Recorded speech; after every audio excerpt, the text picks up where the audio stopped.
ನಮಸ್ಕಾರ ಎಲ್ಲರಿಗೂ ಸರೋಜಾಸ್ ಕಿಚನ್ಗೆ ಸ್ವಾಗತ. ಇವತ್ತು ನಾವು ಸಿಂಪಲ್ಲಾಗಿ ಗೋಧಿ ಹಿಟ್ಟಿನ ದೋಸೆ ಹೇಗೆ ಮಾಡೋದಂತ ತೋರಿಸ್ಕೊಡ್ತೀನಿ. ಅಕ್ಕಿ ಹಿಟ್ಟು ತಿಂದು ತಿಂದು ಬೇಜಾರಾಗಿದೆ, ಇದನ್ನೊಂದು ಸಲ ಟ್ರೈ ಮಾಡಿ. ಫಸ್ಟ್ಗೆ ನಾನಿಲ್ಲಿ ಗೋಧಿ ಹಿಟ್ಟನ್ನ ತೊಗೊಂಡಿದ್ದೀನಿ. ನಿಮಗೆ ಕ್ವಾಂಟಿಟಿ ಎಷ್ಟು ಬೇಕೋ ಅಷ್ಟು ತೊಗೋಬೋದು. ಇದಕ್ಕೆ ಸ್ವಲ್ಪ ಉಪ್ಪು ಮತ್ತು ಸ್ವಲ್ಪ ಅಜ್ವಾನ್ ಕಾಳು ಹಾಕಿ ದೋಸೆ ಹಿಟ್ಟಿನ ಹದಕ್ಕೆ ಕಲಿಸ್ಕೋಬೇಕು. ಈ ಥರ ಸ್ವಲ್ಪ ಸ್ವಲ್ಪನೇ ನೀರು ಹಾಕಿ ಕಲಿಸ್ಕೋಬೇಕು. ಪ್ಲೀಸ್ ನಮ್ಮ ಚಾನಲ್ನ ಯಾರು ಸಬ್ಸ್ಕ್ರೈಬ್ ಮಾಡಿಲ್ಲ ಸಬ್ಸ್ಕ್ರೈಬ್ ಮಾಡಿ. ಈ ರೀತಿ ನೋಡ್ತಿರ್ಬೋದು ನೀವು. ಗಂಟು ಆಗಬಾರ್ದು, ಇದು ಯಾವುದೇ ರೀತಿ ಗಂಟು ಇರಬಾರ್ದು. ಒಂದು 10 ನಿಮಿಷ ನೆನೆದ್ರೆ ಸಾಕು ಇದು. ಆಮೇಲೆ ಈ ಕಡೆ ಚಟ್ನಿಗೆ ಕೊಬ್ಬರಿ, ಶೇಂಗಾ, ಸ್ವಲ್ಪ ಪುಟಾಣಿ, ಬೆಳ್ಳುಳ್ಳಿ, ಸ್ವಲ್ಪ ಶುಂಠಿ, ಆಮೇಲೆ ನಿಮಗೆ ಖಾರಕ್ಕೆ ಎಷ್ಟು ಬೇಕೋ ಅಷ್ಟು ಮೆಣಸಿನ್ಕಾಯಿ, ಜೀರಿಗೆ, ಉಪ್ಪು, ಸ್ವಲ್ಪ ಸಕ್ಕರೆ ಹಾಕಿ ರುಬ್ಕೋಬೇಕು. ಈ ಕಡೆ ನಾನು ಒಗ್ಗರಣೆಗೂ ರೆಡಿ ಇಟ್ಕೊಂಡಿದ್ದೀನಿ.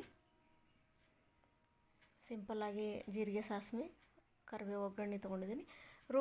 ಇಟ್ಕೊಂಡಿರೋ ಅಂಥದ್ದನ್ನ ಹಾಕಿ ಚೆನ್ನಾಗಿ ಕಲಿಸಿ ಮೇಲೆ ಕೊತ್ತಂಬರಿ ಉದುರಿಸಿದ್ರೆ ಚಟ್ನಿ ರೆಡಿ. ನೋಡ್ತಿರ್ಬೋದು ನೀವು. ಆಮೇಲೆ ಈ ಕಡೆ ದೋಸೆ ಹಾಕೋಣ. ಇದನ್ನು ನೀವು ತೆಳುವಾಗಿನೂ ಹಾಕೋಬೋದು, ದಪ್ಪಾಗೋದನ್ನು ಹಾಕೋಬೋದು. ಮತ್ತು ನೀವು ಸಂಜೆ ಸ್ನ್ಯಾಕ್ಸಿಗಾದರೂ ಬಳಸ್ಬೋದು ಇದನ್ನ, ಇಲ್ಲ ಬೆಳಗ್ಗೆ ನಾಷ್ಟಕ್ಕಾದ್ರೂ ಬಳಸ್ಬೋದು. ಸೊ ಹೆಲ್ದಿ ಫುಡ್ ಗೋಧಿ ಹಿಟ್ಟಿನ ದೋಸೆ.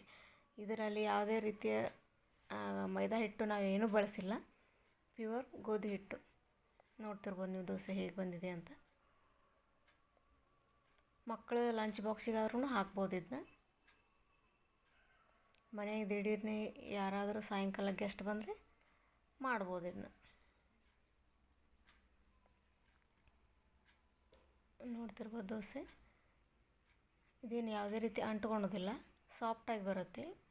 ಇಲ್ಲ ಸ್ವಲ್ಪ ನೀವು ಕ್ರಿಸ್ಪಿಯಾಗಿ ಬೇಯಿಸಿದರೆ ತಳುವಾಗೂ ಮಾಡ್ಕೋಬೋದು, ನಮ್ಮ ಇಷ್ಟ. ಸೊ ನೋಡ್ತಿರ್ಬೋದು ನೀವು ಎಷ್ಟು ಮೆದುವಾಗಿ ಬಂದಿದೆ ಅಂತ.